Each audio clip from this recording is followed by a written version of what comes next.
기상이변으로 올해 딸기 작황이 부진합니다. 일조량이 적었기 때문인데 지난해보다 생산량이 30%가량 줄어들 것으로 전망됩니다. 광양 매실도 직격탄을 받았습니다. 개화 시기 냉해 피해를 입으면서 생산량이 반토막 날 것으로 예상됩니다. 1분기 전남 지역 경제 지표에 먹구름이 꼈습니다. 소비자 물가가 전국 최고치인 3.4%까지 치솟았고 고용은 0.7% 하락했습니다. 여수남의 해저터널 건립 사업이 제자리 걸음을 걷고 있습니다. 사업 부지 인근 주민들이 어업권 피해 보상을 요구하고 나서면서 착공 연기가 불가피해 보입니다.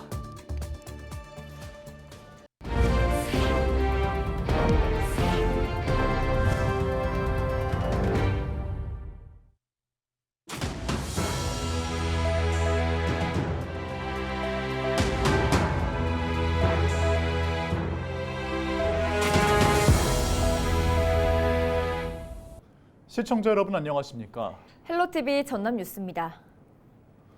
요즘 급격한 기후변화 때문에 농어업 일선 현장에서는 갈수록 위기감이 고조되고 있습니다.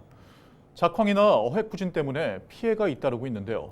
농어민에게 희망을 기획보도, 이번 시간에는 이상기후 현상이 가져온 피해 사례를 짚어봤습니다. 강진의 딸기 농가에 장혜원 기자가 다녀왔습니다. 전남 강진의 한 딸기 재배 농가입니다. 막바지 수확 작업이 한창이지만 멀쩡한 딸기를 찾기 힘듭니다. 잎이 탄 것처럼 쉽게 부스러지고 일반 크기보다 작은 딸기를 쉽게 볼 수 있습니다. 강진에서는 딸기 수확량이 지난해보다 평균 30%가량 줄었습니다. 생육 부진의 가장 큰 원인은 바로 이상기후. 올해 초 내린 비의 양이 예년보다 많은 데다 일조량도 부족해 열매가 제대로 성장하지 못한 겁니다. 농민들은 갈수록 재배 환경이 녹록지 않다며 이상기후를 원인으로 꼽고 있습니다. 예, 원래 그 딸기가 12월, 1월 그때 한겨울에 이제 돈을 제일 많이 해야 되는데 그때 일조량이 많이 부족해지면서 딸기 나무들이 못 컸어요. 그래서 그때 수확량이 이제 평년보다 한 50% 이상 감소가 돼가지고 올해 전체적인 작황이 좀 안 좋습니다. 시설하우스 딸기는 주로 겨울에서 봄까지 재배가 이루어집니다. 일조량이 많아서 당도가 오르고 병해충에도 강해 덩달아 수확량이 증가할 수 있습니다. 그러나 올해는 지난 1월부터 4월까지 일조량이 예년보다 30% 넘게 줄면서 수확량도 감소할 것으로 보입니다. 더구나 품질도 좋지 못하면 농가 소득에도 영향을 미칩니다. 전라남도는 피해 작물에 대한 복구 계획을 세우고 재해보험 지급 기준을 완화해달라고 정부에 건의한 상태입니다.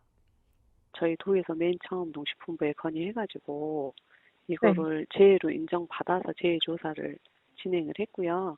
그래서 지금 이제 복구 계획 수립하고 있어요. 일조량이 부족해 피해를 입은 전남의 딸기 농가는 어림잡아 약 2,000헥타르 규모. 해마다 재현되는 이상기후 피해에 보다 현실적인 대책 마련이 필요해 보입니다.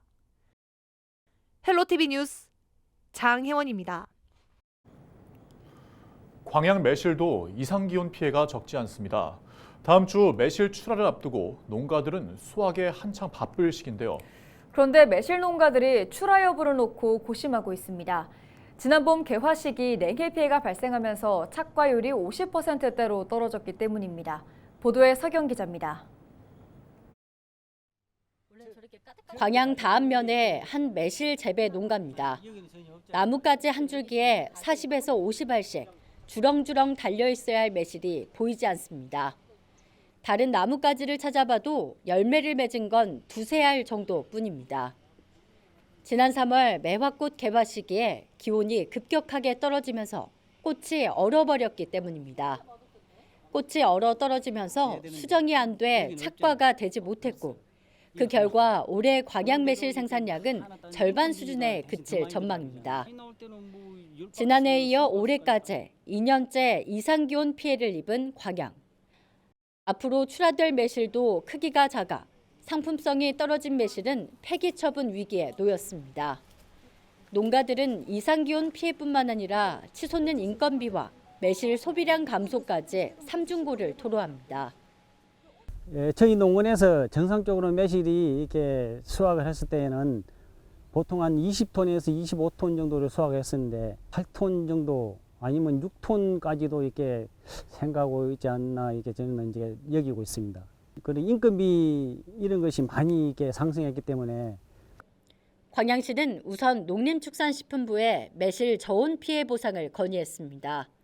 오는 20일까지 농가별 현장 조사가 이루어지고 있는 상황. 매실 재배 농가 전체 1278헥타르 가운데 40% 정도가 피해를 입었을 것으로 추정되고 있습니다. 농림축산식품부가 매실 저온 피해를 인정하면 1헥타르당 249만 원 정도의 농약대가 지급될 전망입니다. 이르면 8월, 늦으면 10월쯤 농가에 지원금이 전달될 예정입니다. 광양시는 농약대 지원이 피해 농가에 큰 도움이 될 수 없을 것으로 판단하고 있습니다. 이상기온 피해가 거듭되고 있는 만큼 농가들의 농작물 재해보험 필수 가입을 당부했습니다. 피해가 매년 되풀이된 것 같아서 마음이 안타깝습니다. 재해보험이 지금 제도가 운영이 되고 있습니다. 그래서 그 매실 재배 농가에서는 필히 그 농업 재해보험을 가입해가지고 이런 상황에 미리 대비를 했으면 좋겠습니다. 전국 생산량의 23%를 차지하는 명실공히 매실 주산지 광양. 인건비 증가와 소비량, 생산량 감소까지 삼중고를 버티고 있는 농가들의 한숨이 깊습니다. 헬로티비 뉴스 서경입니다. 일부 업종을 제외하고 산업활동과 소비가 잇따라 침체되면서 2024년 1분기 전남 지역 경제지표 역시도 먹구름이 들이우고 있습니다.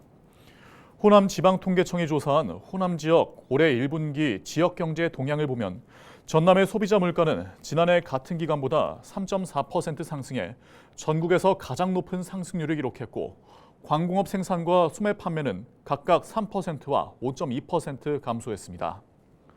고용은 주로 30대와 50대가 줄면서 0.7% 하락했고 인구 순이동 역시 20대에서 2,343명, 10대에서 712명 등 모두 2,597명 규모의 순유출을 기록했습니다. 반면 건설 분야는 토목공사 수주가 늘면서 22.9% 증가했고 수출은 선박 수주가 잇따르면서 7.4% 늘었습니다. 대한조선이 셔틀탱커 3척에 이어 수에즈막스급 원유 운반선 2척을 잇따라 수주하는 등 차곡차곡 일감을 쌓아가고 있습니다. 대한조선은 오세아니아 지역 선사와 선박 건조 계약을 맺고 화물 적재 한계치를 뜻하는 재화 중량 톤수 15만 7천 DWT 규모의 원유 운반선 2척을 건조하기로 했습니다. 이번에 계약한 선박은 이산화탄소 배출을 낮추는 LNG 이중연료 추진 엔진과 타랑 장치인 스크러버가 탑재되는 등 국제 해사기구의 강화된 규제를 만족하는 친환경 선박으로 알려졌습니다. 영암 여성 새로 일하기 센터가 선박 설계 분야에서 직업교육 훈련에 참여할 경력 단절 여성을 모집합니다. 올해 처음으로 시작되는 이번 교육은 20살에서 40살까지 참여할 수 있고 선박 설계 소프트웨어 기능과 실무 교육 등 현장에 바로 투입할 수 있는 실무형 전문 인력을 양성하는 게 목표입니다. 교육은 6월 24일부터 8월 26일까지 진행되고 자세한 내용은 영암 여성 새로 일하기 센터에 문의하면 됩니다. 지난 2020년부터 3년간 광주와 전남 지역의 4년제 일반 대학의 신입생 중도 탈락 비율이 해마다 늘고 있는 것으로 나타났습니다. 학벌 없는 사회를 위한 시민 모임은 최근 대학 알림이에 공시된 광주와 전남 지역 일반 대학교의 전체 신입생 가운데 중도 탈락 비율을 분석한 결과 지난 2020년 6.4%에서 점차 늘더니 2022년 11.8%로 집계됐다고 설명했습니다. 특히 학교에 등록하지 않아 제적된 미등록 사유의 중도 탈락 학생이 해마다 늘고 있다고 덧붙였습니다. 시민 모임은 일부 학교의 경우 교직원 자녀를 신입생으로 등록할 때 인사가점을 주는 것으로 알려졌다며 신입생 부풀리기가 의심되는 대학에 대한 감사를 실시해야 한다고 지적했습니다. 전남 여수와 경남 남해를 잇는 해저터널 건립 사업이 예상보다 더 늦어지고 있습니다. 당초 지난해 연말 착공이 예정됐지만 5개월이 지나도 첫 삽을 뜨기는커녕 제자리 걸음인데요. 사업이 늦어지는 이유는 무엇인지 송하영 기자가 취재했습니다. 여수남해 해저터널 건립 사업이 첫 발을 뗀 건 지난 2021년입니다. 기획재정부 예비타당성 조사를 통과한 뒤 1년 만에 기본계획 설계가 완료됐고 지난해에는 설계와 시공을 맡을 업체가 선정됐습니다. 국비로 추진되는 이번 사업의 예산 역시 전체 6,900억여 원 가운데 800억여 원이 3년에 걸쳐 확보된 상태로 순조로운 추진이 예상됐습니다. 하지만 3년이 지난 현재까지도 첫 삽을 뜨지 못하고 있습니다. 사업 부지 인근 주민들이 어업권 피해에 대한 우려를 제기한 겁니다. 주민들은 공사 시작 후 예상되는 소음과 진동 등으로 인해 어장 환경에 부정적인 영향이 예상되는 만큼 이에 맞는 보상이 이루어져야 한다고 주장했습니다. 아마 그 업을 종사하시는 분들이 뭐 소음이나 진동이나 아니면 화학을 이렇게 쓰다 보니까 또 여러 가지 면에서 또 피해가 발생되지 않냐 우려를 하고 있습니다. 이렇다 보니 부산지방국토관리청은 오는 8월 어업권 피해 조사를 실시하겠다는 계획. 조사를 통해 예상 피해 규모를 파악한 뒤 주민 협의를 완료하겠다는 구상입니다. 피해 조사 그런 거를 지금 준비를 하고 있어요. 그게 이제 피해 조사 결과 나오면은 다 수긍은 하겠나. 부산지방국토관리청은 이 같은 과정을 거쳐 올 연말쯤 공사가 시작될 것으로 보고 있지만 가능성은 미지수입니다. 피해 조사를 실시하는 용역업체를 선정하기 위해서는 주민들의 추천을 받아야 하는데 이에 대한 의견이 제각각일 뿐더러 남은 행정 절차 가운데 하나인 환경영향평가가 6개월 이상 걸리기 때문입니다. 영호남의 공동생활권 형성에 대한 기대가 쏟아졌던 여수남의 해저터널 건립 사업. 당초 오는 2031년 개통을 목표한 가운데 제때 완공될 수 있을지 관심이 쏠리고 있습니다. 헬로티비 뉴스 송하영입니다.